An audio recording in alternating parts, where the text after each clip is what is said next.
सामीन अस्सलाम वालेकुम। 48 घंटे पहले माहनामा अरमगान के मुदीर मौलाना वसी सुलेमान नदवी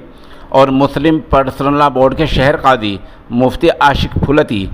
रियासत हरियाणा के ज़िला पानीपत के गांव पत्थरगढ़ में मौलाना जावेद नदवी की दावत पर तशरीफ़ लाए थे। इसी मौके पर सोशल इंडिया न्यूज़ के इस नामनगार ने इन दोनों हजरात से ऑनलाइन निज़ाम तालीम के ताल्लुक़ से ख़ास इंटरव्यू लिया है, जो पेश खिदमत है। अस्सलाम वालेकुम। आज 15 दिए कायदा है और 27 जून है। इस वक्त ये नामनगार रियासत हरियाणा के ज़िला पानीपत के गांव बड़ी बेसक के दीनी इदारा अली पब्लिक स्कूल में है। यहाँ मेरे दाहिने तरफ मुस्लिम पर्सनल बोर्ड के शहर कादी जनाब मुफ्ती आशिक साहब सिद्दीकी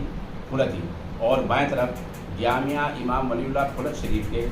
नाज़िम तालीमात मौलाना वसी सुलेमान नदवी साहब तशरीफ़ फरमा है। मसला असल में यह है कि दीनी मदारिस की तालीम का आजकल बहुत नुकसान हो रहा है, तो उनके थोड़े बहुत तदारुक के लिए, तलाफ़ी माफात के लिए, इज़ाले के लिए और नुकसान ना हो, इसके लिए कुछ इदारों में ऑनलाइन तालीम शुरू की है। मतलब आप ये बताइए, ऑनलाइन तालीम के शुरू करने में फ़ायदा क्या है और ना करने वालों को नुकसान क्या है?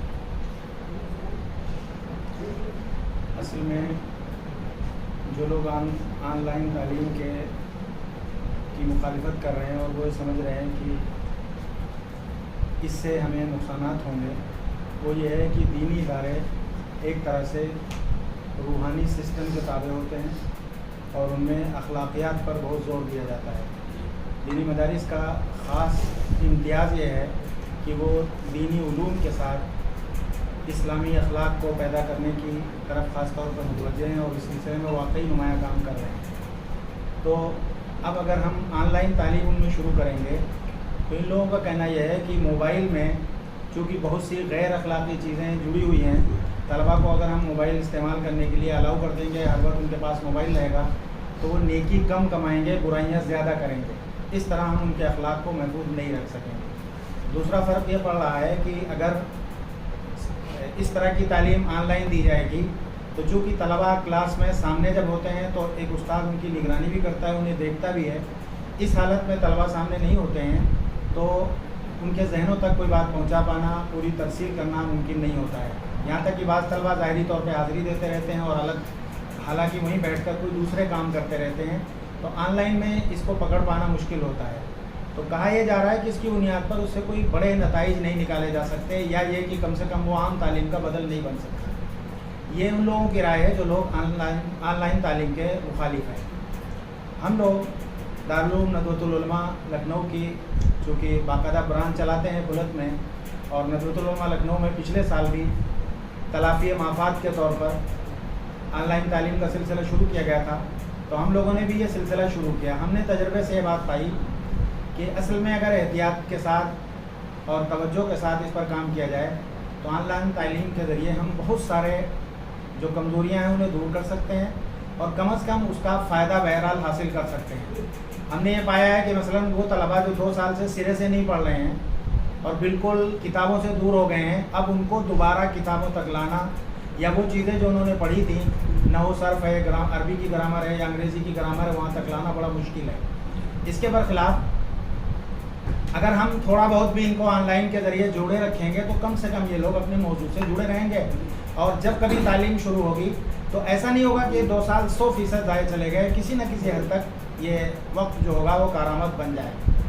फिर यह है कि इसमें अगर मेहनत की जाए तो उसके नताइज निकलते हैं। मैं सिर्फ एक मिसाल और देना चाहता हूँ कि मसलन हम लोगों ने ये किया कि तलबा की जो हाज़िरी का मसला है, या लड़के पढ़ेंगे या नहीं पढ़ेंगे, या दिखता तो रहेगा कि वो हाजिर हो रहे हैं क्लासेस में लेकिन दिलचस्पी नहीं ले रहे होंगे,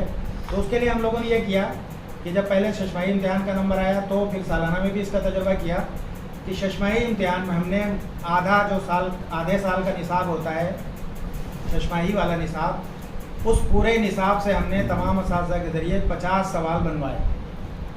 कि ये 50 अदद सवालात हैं जो पूरे निसाब को हावी हों, जितना शशमाही तक पढ़ाया गया है।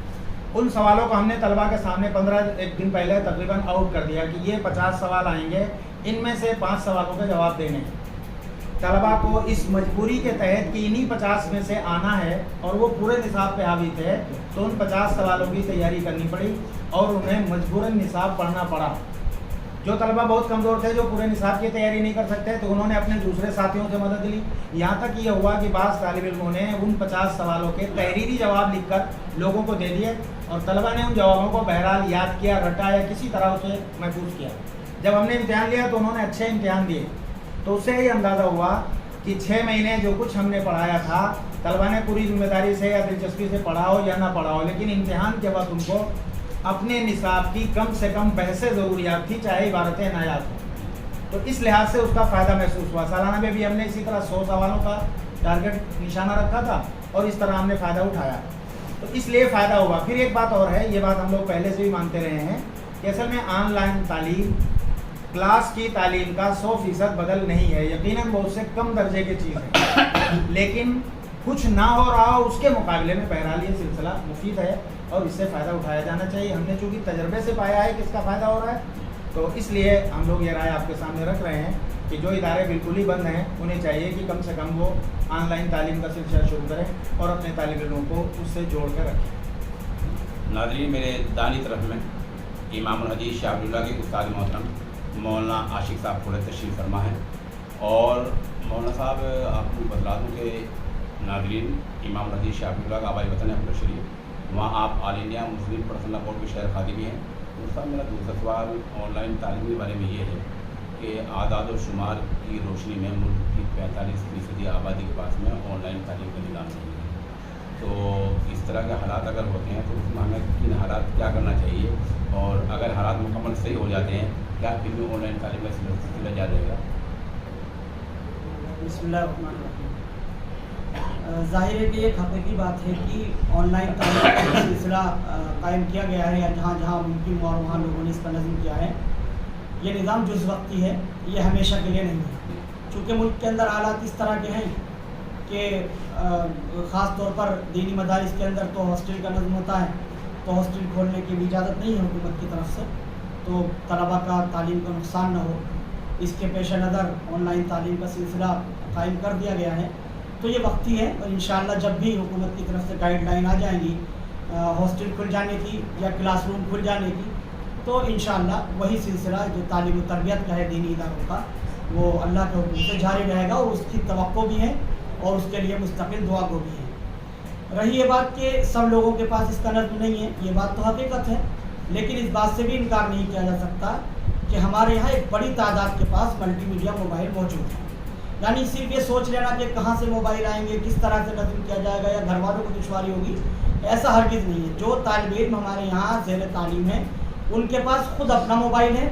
या जब से तालीम का ऐलान हुआ है बहुत सारे तलबा के बारे में ये बात मालूम हुई कि उन्होंने अपने किसी पड़ोसी का या अपने किसी बड़े भाई का या अपने वालिद साहब का मोबाइल ले रखा है, उसके ज़रिए से बाकायदा वो तालीम हासिल कर रहे हैं। नेट के अच्छे रिचार्ज जो हो सकते हैं जिसके ज़रिए से तालीम हो सकती है, वो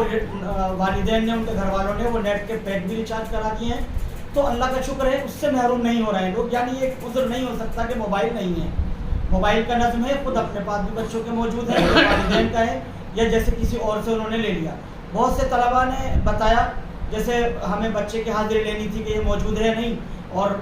मदरसे का वक्त ख़त्म होने के बाद फ़ोन किया तो बताया कि मैं उनका बड़ा भाई बोल रहा हूँ और इस वक्त मोबाइल मेरे पास है, सुबह के वक्त में अपने भाई को मोबाइल दे देते हैं। तो इस तरह के कई जगह से ये बात मालूम हुई, तो अंदाज़ा ये हुआ कि उन तलबा ने जिनकी तालीम का नज़म किया गया है उन्होंने मोबाइल का इंतज़ाम कर लिया है, वो किसी न किसी सूरत में तालीम से जुड़े हुए हैं। और जो बड़ा नुकसान उनका हो सकता था सिलसिला तालीम मुनक़ता होने की वजह से, ख़ास तौर से 1.5 साल का अर्सा हो चुका है, ये बड़ा नुकसान होने से अल्हम्दुलिल्लाह बच गया है। इम्तहानात हमारे यहाँ जामिया इमाम अली इस्लामिया खुलत में इम्तहानात हुए हैं, उसके नताइज बहुत अच्छे रहे हैं। जो तलबा फेल भी हुए हैं उनके बारे में अर्ज़ करूँ कि जो तालिब इल्म फेल हो गया उसको हरगिज़ इस बात का एतराज़ नहीं है कि मुझे फेल कर दिया गया और मैं फेल हुआ तो मुझे पास होना चाहिए था, या हमारे फला साथी की तरफ से ये बात या किसी ने किसी भी तरह का कोई ऑब्जेक्शन किया हो। जो फेल हुआ है उसने अपने आप को तस्लीम कर लिया कि भाई मैं नाकाम हो गया, मेरी कोताही रही है, तो वो साल उसका नुकसान हो गया उस साल का। लेकिन जो कामयाब हुए हैं उनका जो है वो साल का नुकसान होने से बच गया है। इस तरह से ये सिलसिला तालीम बहरहाल मुफीद है, ख़ास तौर से ऐसे हालात में जबकि किसी भी तरह की तालीम की इजाज़त नहीं हो रही थी, ऑनलाइन तालीम की इजाज़त है, तो यकीनन उससे फ़ायदा उठाना। सवाल ये है कि अभी तकरीबन 100-200 बरस पहले तक हमारे मुल्क में भी और पूरी दुनिया में रिवायती तालीम का روایتی تعلیم کا طریقہ تھا، اور روایتی تعلیم میں یہ تھا کہ مسجد میں تعلیم ہو جایا کرتی تھی، وہاں خان نحو کی کتاب ہو، صرف کی کتاب ہو، اور ادب کی کتاب ہو، فقہ اصول فقہ حدیث کی کتاب ہو، تفسیر کی ہو، یہ روایت تعلیم تھی۔ روایتی تعلیم سے آج منہ موڑ لیا گیا ہے کہ آپ کو ایسا لگتا ہے کہ روایتی تعلیم اگر کہیں دوبارہ آ جائے تو اس کا کوئی بدل ہو سکتا ہے؟ عام طور پہ ہمارے یہاں یہ کہا جا رہا ہے، اور چونکہ ہم نے اس کے نمونے بھی نہیں دیکھے ہیں اور عملاً بھی پریکٹیکل بھی اسے دیکھا نہیں ہے، تو اس کے بارے میں بہت یقین کے ساتھ کچھ کہہ پانا مشکل ہے، لیکن کہا یہی جا رہا ہے کہ جو پہلے روایتی تعلیم کا سلسلہ تھا ان میں لوگ اپنے فنون میں اور اپنے خاص جو میدان ہوتا تھا ان کے علم کا، ان میں بہت پختہ استعداد کے لوگ پیدا ہوتے تھے۔ یہ جو اب نصابی تعلیم کا سلسلہ شروع کیا گیا ہے، اس میں عام طور پہ یہ ہوتا ہے کہ ایک طالب علم 8-10 علوم پڑھتا ہے، تو تمام علوم کے بارے میں وہ مہارت کا دعویٰ کرے یہ ممکن بھی نہیں ہے، اور ایک آدمی تمام علوم میں ماہر ہو بھی نہیں سکتا۔ اس لیے علوم کی جو پختگی ہونی چاہیے وہ موجودہ دور میں نہیں پائی جا رہی ہے۔ پرانے نظام تعلیم میں یہ پختگی ہوتی تھی کہ ایک آدمی صرف حدیث پڑھتا تھا 2-4 سال تو حدیث میں پختہ ہو جاتا تھا، کوئی دوسرا آدمی صرف فقہ پڑھتا تھا، کوئی اور موضوع پڑھتا ہی نہیں تھا تو اس فن میں وہ پختہ ہوتا تھا، تو وہ پختگی اس بنیاد پر ہوتی تھی۔ لیکن یہ باتیں ہم نے سنی ہے، آج کے دور میں بظاہر ایسا لگتا ہے کہ شاید زمانے کی تقاضے بھی بدل گئے ہیں، حالات بھی بدل گئے ہیں۔ اب ایک عالم دین کو بھی اور عام تعلیم یافتہ انسان کو بھی تمام علوم کے بارے میں معلومات رکھنا ضروری ہے۔ کوئی آدمی یکروخا ہو کر یا ایک ہی فن کا ہو کر اگر رہے گا تو شاید وہ اپنے اندر اور کمزوری ہی اور کمی ہی محسوس کرے گا۔ اس لیے جب تمام چیزوں کو جوڑا جائے گا تو شاید یہی طریقہ جو موجودہ دنیا میں رائج ہے یہی طریقہ بہتر ہے۔ البتہ یہ ہو سکتا ہے کہ ہم اپنے سسٹم کو تھوڑا اور کامیاب بہتر بنانے کی کوشش کریں، استعداد پر اور توجہ دیں، تو تھوڑی اور بہتر استعداد پیدا کر کے ہم ماہر فن علماء بھی پیدا کر سکتے ہیں۔